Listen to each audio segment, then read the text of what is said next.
নমস্কার সকলকে, আরও একটি নতুন ব্লগে আপনাদের স্বাগত।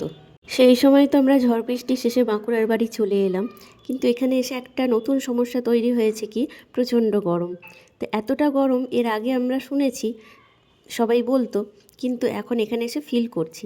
যাই হোক, মেয়ে তো সহ্য করতে পারবে না, যেহেতু আবার ওর একটু চুল রয়েছে মাথার দিকে, এবার মাথায় প্রচণ্ড ঘাম দিচ্ছে, র্যাশ হচ্ছে, তো তার জন্য ভাবলাম যে পার্লারে নিয়ে চলে যাই, তো ওকে একটু ছোট করে চুলটা কাটিয়ে আনি। তো ওকে ভাবলাম বয় কাটি করিয়ে দিই।